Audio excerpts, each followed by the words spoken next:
Sir हर बार छोटी छोटी बात पे करके कांग्रेस पार्टी ने देश को आजाद कराया। सर सुखदेव, भगत सिंह, राजगुरु ये सब ने तो कुछ नहीं किया था शायद।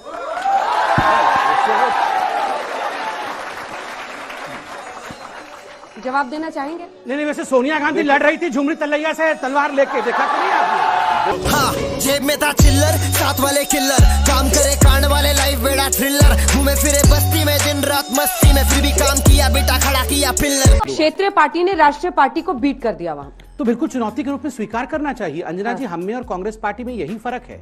अगर चुनौती है तो चुनौती को स्वीकार करना, तैयारी करना कि चुनौती को अगले बार कैसे। आपने पैसे के दम पे क्यों कांग्रेस सरकार को तोड़ा? भाई साहब, आप शपथ ले लीजिए, उत्तर प्रदेश में मुख्यमंत्री बनवा दीजिए। क्या किया था? मैं बधाई दे देता, इतना परेशान बधाई दे देते कि यही जीते। आप ये नाटक आप कॉमेडी सर्कस क्यों चल रहा है? आप परेशान मत। आपको सवाल कर रहा हूँ, जवाब दीजिए। मध्य प्रदेश में आपने भाई साहब, सुनिए भाई, हम बहुमत में थे भाई साहब। संबित जी, उनके सवाल का सार ये है ना कि सीटें कितनी भी आए, अगर मामला अटका तो लोग कहते हैं बीजेपी वाले सरकार बना लेंगे। ईडी चोटी का जोर लगा के, देखिए ईडी चोटी, पीछे लगाते हैं, ईडी चोटी का जोर लगा देते हैं। मैं जवाब दे रहा हूँ।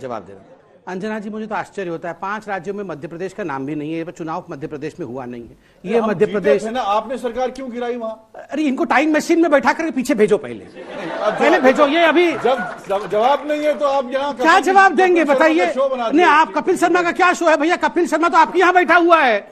आप राहुल गांधी, मेरे सवाल का जवाब वो तो आपके यहाँ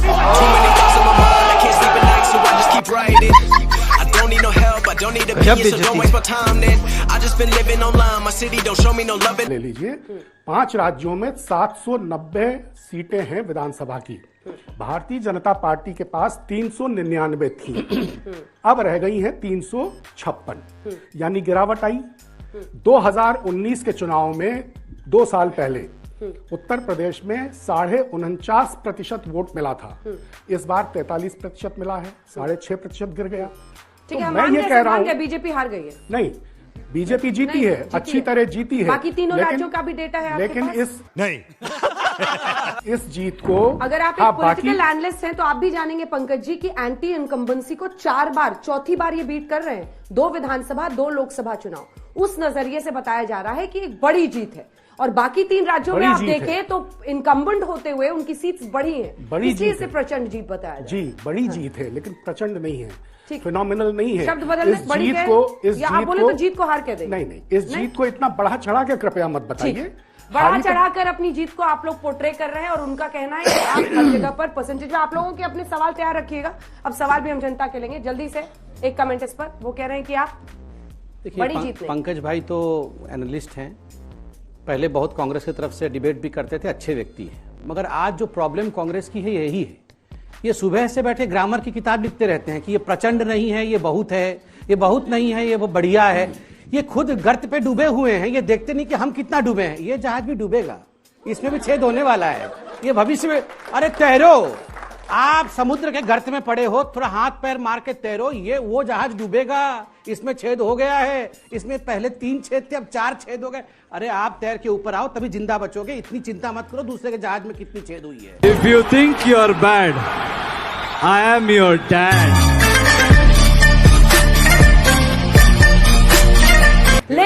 लेकिन सवाल यह है कि उनके पास नरेंद्र मोदी है, आपके पास एक परिवार है जो कहीं बोझ तो नहीं बन गया। ये मैं नहीं, कपिल सिब्बल बोल रहे हैं। जवाब दीजिए। देखिए, गिरते हैं शायद सवाल ही मैदान जंग में। हार जीत चलती रहती है पॉलिटिक्स में। भाजपा ने किन मुद्दों पर चुनाव लड़ा, और अभी लोकतांत्रिक देश में जो मुद्दे इन्होंने हाईलाइट किए, हिंदू मुस्लिम, मंदिर मस्जिद और हिजाब, कभी कुछ, तो लोगों को मिसलीड किया। इन्होंने ये नहीं दिखाया लोगों को कि हमने 5 साल में क्या किया। भारत की जनता झूठ दिखाया ना, झूठ दिखाया। देखिए, राजस्थान में तो ये हारे, हमने हराया। मध्य प्रदेश में हमने हराया, छत्तीसगढ़ में हमने हराया। हार जीत चलती रहती है, लेकिन देश को तोड़ने की जो ताकत आप इस्तेमाल कर रहे हैं, वो इस देश के लिए खतरा है। और कांग्रेस में डेमोक्रेसी है, हम यकीन रखते हैं। अगर किसी नेता ने बात रखी है, उनको हमने जो है बाहर नहीं किया, उनकी बात सुनी। CWC मीटिंग में सब नेताओं ने बात रखी, कहां गलतियां हुई हैं, और उन PCC प्रेसिडेंट्स को कहा गया कि आप रिजाइन करिए। कल से अधीर रंजन चौधरी और सब टूट पड़े कपिल सिब्बल पर। वन मैन शो नहीं, कपिल सिब्बल अगर पार्टी नेतृत्व पे परिवर्तन की बात कोई करता है तो इसको क्यों अनुशासनात्मक तरीके से गलत समझा जाता है? वो भी तो बेहतर ही चाहते हैं ना। कपिल सिब्बल भी तो पुराने नेता है ना कांग्रेस के। नहीं, वो कांग्रेस प्रेसिडेंट डिसाइड करेगी वो ना। लोग कह रहे हैं कि वो उन्होंने तो संघ की बात भाषा बोल उनकी रहे हैं, वो सुनी। बीजेपी की भाषा बोल रहे हैं। सीडब्ल्यूसी में फैसला हुआ कि इलेक्शन होंगे, नेता चुनेंगे किस नेता को वो पसंद करते हैं। सीडब्ल्यूसी में तो एक्सेप्ट किया गया ना। ऐसा नहीं है कि सिर्फ मोदी और अमित शाह ही पूरा देश चलाएंगे, पूरी पार्टी चलाएंगे। कांग्रेस में लोकतंत्र पे विश्वास किया जाता है और आप देखेंगे हम मजबूती के साथ पहले भी लड़ रहे थे और अगले चुनाव में भी लड़ेंगे, लेकिन जल्दी विकास से की एक बुनियाद, जवाब उसके बाद त्यागी जी के ना कि धर्म के बुनियाद पर। आप धर्म हिंदू मुस्लिम की पॉलिटिक्स करते हैं। नहीं, पहले तो मुझे बताइए ये राहुल गांधी जी का नाम लोकतंत्र कब से हो गया है? मतलब ये शुरू, हम लोकतंत्र बचाएंगे, हम लोकतंत्र पे विश्वास करते हैं, सब कुछ लोकतांत्रिक, मतलब ये क्या है? मतलब राहुल गांधी को किसी भी कीमत पे आगे बढ़ा के रखना है, चाहे गिरते हैं मैदान जंग। अरे गिरते गिरते गिरते समाप्त हो गए हो भैया, गिरते हैं उठने के लिए। वो उस शेर को पूरा तो करिए, गिरते हैं उठने के लिए, ताकि फिर से लड़े। गिरे ही जा रहे हैं, गिरे ही जा रहे हैं, फिर भी बोल रहे हैं हम गिरते हैं गिरते हैं गिरते रहेंगे। ये क्या हार होती रहती है, जीत होती? अरे हार हो रही है, हार हो रही है, हार हो रही है, जीत हो ही नहीं रही है। ये सब समझना पड़ेगा। और देखिए ये हमारा काम नहीं है, ये ना तो अमित शाह जी का काम है, ना नड्डा जी का काम है, और मोदी जी का तो काम कतई नहीं है। ये एक स्ट्रांग कांग्रेस पार्टी का निर्माण वो करेंगे। अब हम करेंगे क्या इनके घर में निर्माण जाके? ये स्ट्रांग पार्टी कैसे होगी कांग्रेस पार्टी? और धर्म के नाम पे हम राजनीति करते हैं? कौन कह रहा है? कौन कह रहा है धर्म के नाम पे हम राजनीति करते हैं? मैं तो गर्व से कहता हूं, राम मंदिर बनवाया गया सुप्रीम कोर्ट के निर्देश के बाद। हमने सुप्रीम कोर्ट में तथ्यों को रखा, निर्देश के बाद राम मंदिर बना। आप मुझे पूरे उत्तर प्रदेश के चुनाव में दिखा दीजिए कितनी बार राम मंदिर के नाम पे हमने वोट मांगा है, जबकि हमें मांगना चाहिए था, मांग सकते थे। बिल्कुल गर्व से कहता हूं, राम मंदिर एक बहुत बड़ा धरोहर है इस देश का, मगर हमने टिकट भी दिया और मांगा भी वोट। कहां बिजली पहुंची है, कहां सड़क बनी है?